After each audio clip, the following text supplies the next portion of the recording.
I was helping communicate their achievements, but a part of me wanted to stand with them someday. It shaped the way I thought and helped me establish my roots in interdisciplinary work, research, critical analysis, leadership roles, and building relationships. In those months, I realized that I missed myself, the version of me who explored, who created, and who questioned everything, who didn't apologize for wanting more.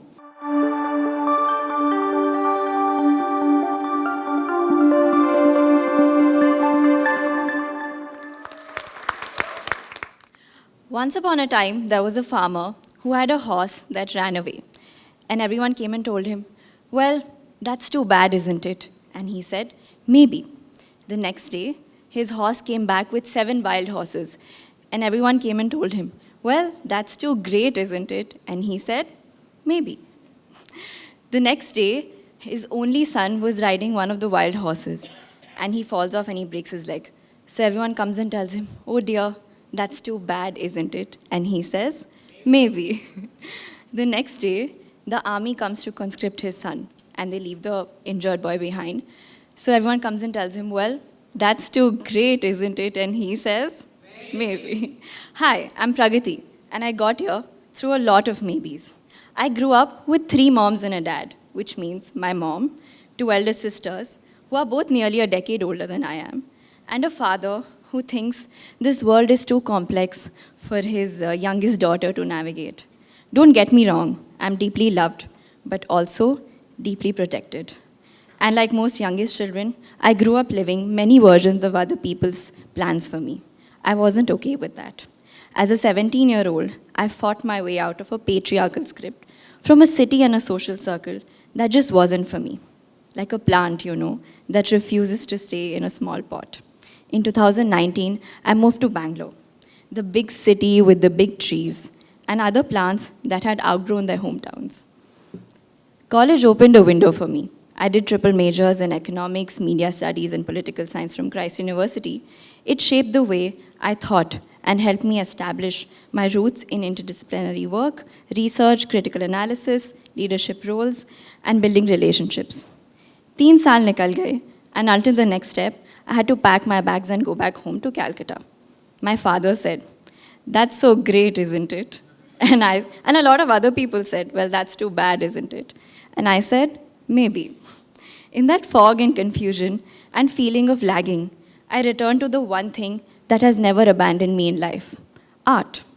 As a kid, I would copy my sister's drawings.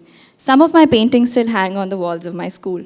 And in this transitional period, I found a version of me in So.Artistique, a small venture that I started to share my art and commission it. So.Artistique is my oeuvre in the making. It shows you how I feel and process things through art and photography. 1 canvas, 1 frame, and 1 postcard at a time. Then one day, my creativity and my interdisciplinary education took me to the Infosys Science Foundation, back to the city with the big trees, but this time for a real big girl job. A lot of people said, "That's so great, isn't it?" And I said, "Maybe."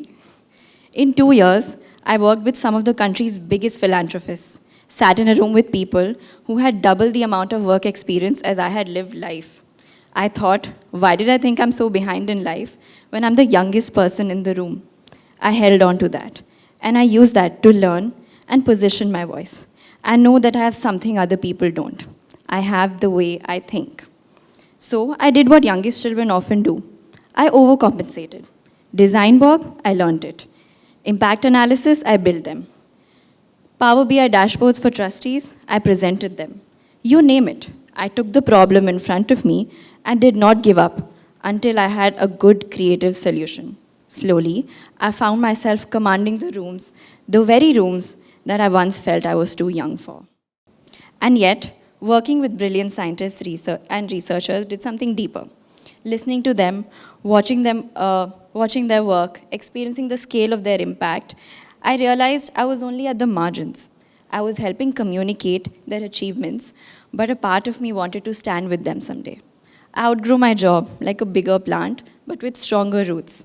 So last year, I decided to do an Explore Masters. I left my job and eventually got on a flight back home. Once again, my father said, "That's so great, isn't it?" And I said, "Maybe." In that quiet year of reflection, I reached out for my art supplies, not for So.Artistique, but to make sense of the turbulence inside of me. Then one day, my sister used a postcard to tell me I had a bigger art project to work on. My niece. She too, like me, is growing up with 3 moms and a dad. Her mom, her 2 Masis, and her dad. Watching her arrive into this world felt like witnessing a new seedling push through soil, small, fragile, but already certain of a direction it wants to take. And for the first time in a very long time, I wasn't thinking about whether I was behind in life. I was thinking about the world she would inherit. A world where I want her to have choices, not scripts. I thought I'd be the cool, arty, emotionally stable Masi. I was not.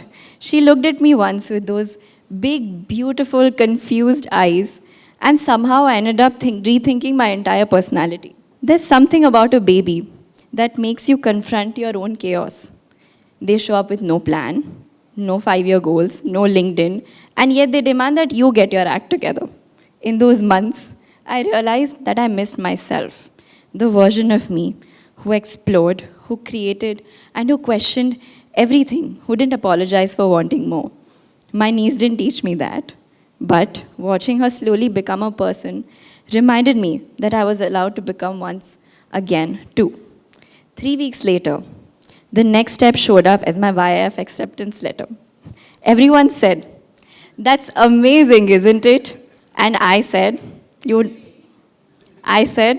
"Definitely." Thank you.